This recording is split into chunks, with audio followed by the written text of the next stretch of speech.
আজকে তো ঈদের দিন, তো ঈদের দিনেও আপনার দেখা পেলাম, একজন গণমাধ্যম কর্মী আপনি। তো ঈদের দিনে যে দায়িত্ব পালন বিষয়টি কিভাবে দেখছেন? ধন্যবাদ। আসলে মূলত সাংবাদিকদের কিংবা গণমাধ্যম কর্মীদের ঈদ বলতে এটি একটি ভিন্নধর্মী শব্দ। ঈদ আমাদের প্রত্যেকটা দিনই আমাদের জন্য ঈদ, প্রত্যেকটা দিনই আমাদের জন্য পাওয়া।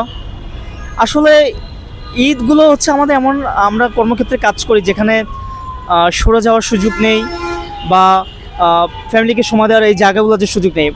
আজকে সকালে বাবা ফোন দিয়েছে যে কোথায় আছো, কি করছো। খুব খারাপ লাগছিল তখন। মা ফোন দিয়েছে। আসলে বিষয়গুলো কি যে আমরা হাসতে জানি কিন্তু আমরা কাঁদতে জানি না। শত কষ্ট, শত বাধা, শত বিপত্তির মাঝেও আমাদের যে হাসি, আনন্দ আমরা সমাজে তুলে ধরি এবং আমাদের সমাজে উঠে আসা গল্পগুলো আমরা তুলে ধরি।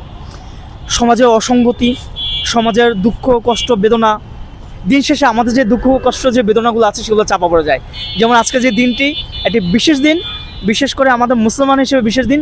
সেই দিনটি তো আমরা হচ্ছে ঈদের জন্য আমরা কাজ করছি, মানুষের জন্য কাজ করছি এবং সমাজের আনাচে কানাচে এবং এই শহরের যে তথ্যগুলো আছে সেগুলো আমরা তুলে ধরার চেষ্টা করছি।